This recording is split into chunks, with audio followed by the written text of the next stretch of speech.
कुरुक्षेत्र में कौरव और पांडवों की लड़ाई में दुर्योधन कौरवों का सबसे बड़ा भाई था। दुर्योधन अधर्मी, जिद्दी और मूर्ख भी था। वह गांधारी और धृतराष्ट्र का पुत्र एवं कर्ण का मित्र था, परंतु वह अधिकतर बातें अपने मामा शकुनी की ही मानता था। दुर्योधन की जिद, अहंकार और लालच ने लोगों को युद्ध की आग में झोंक दिया था, इसलिए दुर्योधन को महाभारत का खलनायक कहा जाता है। आओ जानते हैं उसके बारे में 11 रोचक बातें। मित्रों, वीडियो पर अंत तक बने रहे और कहानी को गौर से सुनिएगा और चैनल को सब्सक्राइब कर लीजिएगा। तो चलिए कहानी को शुरू करते हैं।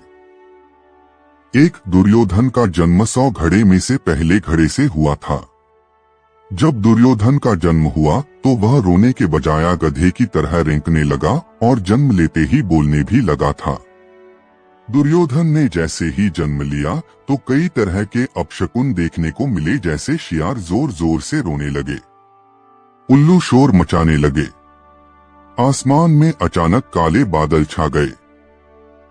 इन घटनाओं को देखकर विदुर ने कहा कि ये अपशकुन बता रहे हैं कि यह पुत्र हस्तिनापुर के विनाश का कारण बनेगा, इसे त्यागने में ही भलाई है। परंतु पुत्र मोह में धृतराष्ट्र और गांधारी ने ऐसा करने से मना कर दिया। 2. दुर्योधन को कलयुग का अवतार माना जाता है, क्योंकि दुर्योधन में वे सभी गुण मौजूद थे जो कलयुग के मनुष्य में होने चाहिए। इसीलिए दुर्योधन को कलयुग का अवतार कहा जाता था। कहते हैं कि दुर्योधन कलयुग का अंश था, तो उसके 100 भाई पुलस्त्य वंश के राक्षस के अंश से थे। वायु पुराण 70.51.65 में राक्षसों को पुलह, पुलस्त्य, कश्यप एवं अगस्त्य ऋषि की संतान माना गया है। 3. दुर्योधन कुटिल, क्रूर होने के साथ ही गदा युद्ध में भी पारंगत हो गया था। उसने शकुनी की चाल के तहत बलराम जी से गदा युद्ध करना सीख लिया था। महाभारत काल में बलराम, जरासंध, भीम और दुर्योधन को ही सर्वश्रेष्ठ गदाधर माना जाता था। भीम ने भी बलराम जी से गदा सीखी थी। 4. गांधारी ने अपनी दिव्य दृष्टि से दुर्योधन के शरीर को वृक्ष के समान बना दिया था, परंतु श्री कृष्ण की नीति के तहत दुर्योधन के गुप्ता और जंघा कठोर नहीं बन पाई थी। 5. दुर्योधन की मृत्यु सबसे अंत में हुई, और खास बात यह कि महाभारत के 18 दिन तक चले युद्ध के अंत के बाद दुर्योधन और भीम के बीच गया युद्ध हुआ, जिसमें भीम ने दुर्योधन की जंघा उखाड़कर फेंक दी थी, जिसके चलते दुर्योधन की मृत्यु हो गई थी। एक बार महर्षि मैत्रेय हस्तिनापुर पधारे। विश्राम के बाद धृतराष्ट्र ने पूछा, भगवन, वन में 5 पांडव कुशल पूर्वक तो हैं न? महर्षि ने कहा, वे कुशल है, लेकिन मैंने सुना कि तुम्हारे पुत्रों ने पांडवों को जुए में धोखे से हराकर वन भेज दिया। ऐसा कहकर पीछे मुड़ते हुए उन्होंने दुर्योधन से कहा, तुम जानते हो पांडव कितने वीर और शक्तिशाली हैं। महर्षि की बात सुनकर दुर्योधन ने क्रोध में अपनी जांघ पर हाथ से ताल ठोंक दी।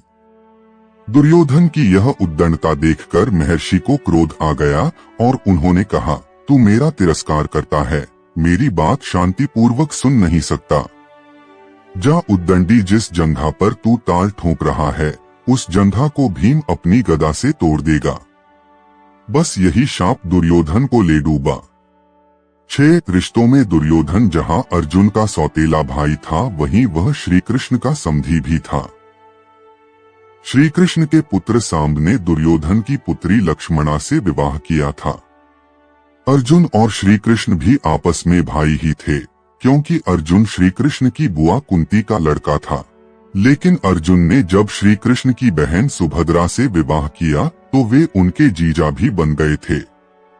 7. दुर्योधन ने पांडवों को मारने के लिए सबसे पहले भीम को जहर देकर नदी में फेंकवा दिया था, लेकिन भीम बच गए थे।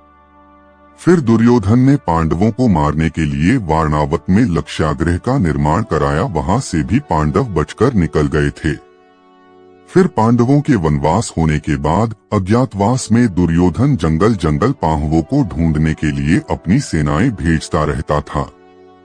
दुर्योधन ने शकुनी की कुटिल नीति के चलते ही पांडवों के मामा शल्य को अपनी ओर से युद्ध लड़ने के लिए राजी कर लिया था। 8 महाभारत की कथा में ऐसा प्रसंग भी आया है कि दुर्योधन ने कामपीड़ित होकर कुंवारी कन्याओं का अपहरण किया था। द्यूत क्रीड़ा में पांडवों के हार जाने पर जब दुर्योधन भरी सभा में द्रौपदी का अपमान कर रहा था, तब गांधारी ने भी इसका विरोध किया था, फिर भी दुर्योधन नहीं माना था। यह आचरण धर्म विरुद्ध ही तो था। जब दुर्योधन को लगा कि अब तो युद्ध होने वाला है, तो वह महाभारत युद्ध के अंतिम समय में अपनी माता के समक्ष नग्न खड़ा होने के लिए भी तैयार हो गया। महाभारत में दुर्योधन के अनाचार और अत्याचार के किस्से भरे पड़े हैं। 9 पांडवों और कौरवों द्वारा यादवों से सहायता मांगने पर ने पहले तो युद्ध में शस्त्र न उठाने की प्रतिज्ञा की और फिर कहा कि एक तरफ मैं अकेला और दूसरी तरफ मेरी एक अक्षौहिणी नारायणी सेना होगी। अब अर्जुन व दुर्योधन को इनमें से एक का चुनाव करना था। अर्जुन ने तो श्री कृष्ण को ही चुना। तब श्री कृष्ण ने अपनी एक अक्षौहिणी सेना दुर्योधन को दे दी और खुद अर्जुन का सारथी बनना स्वीकार किया। इस प्रकार दुर्योधन ने 11 अक्षौहिणी तथा पांडवों ने 7 अक्षौहिणी सेना एकत्रित कर ली।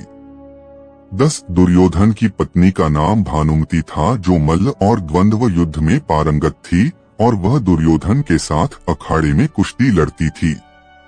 दुर्योधन ने भानुमति के साथ जबरन विवाह किया था। गंधारी ने सती पर्व में बताया है कि भानुमति दुर्योधन से खेल खेल में ही कुश्ती करती थी, जिसमें दुर्योधन उससे कई बार हार भी जाता था।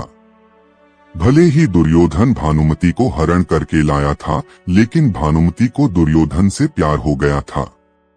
भानुमति को दुर्योधन और पुत्र लक्ष्मण की मौत का गहरा धक्का लगा था।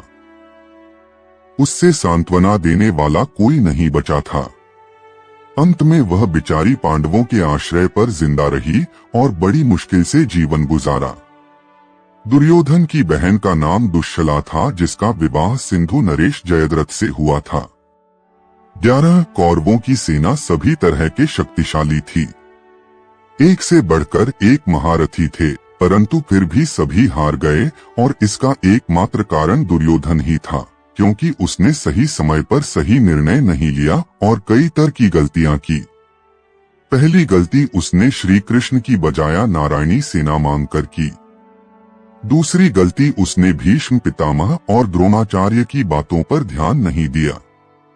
भीष्म ने उसे 5 सोने के तीर दिए थे और कहा था कि कल सुबह में इन तीसरों से 5 पांडवों का वध कर दूंगा। दुर्योधन वह तीर अपने पास रख लिए और अर्जुन के वरदान मांगने पर उसे दे दिए। चौथी चूक उसने कर्ण से कहा कि घटोत्कच को मार दो और कर्ण ने अपना अचूक अमोघ अस्त्र घटोत्कच पर चलाकर अपनी शक्ति खो दी। 5वीं चूक उसने यह की कि जयद्रथ को वह उचित सुरक्षा नहीं दे पाया और 6ठी चूक यह की कि उसने उचित समय पर अश्वत्थामा को सेनापति नहीं बनाया, अन्यथा युद्ध का परिणाम कुछ और ही होता।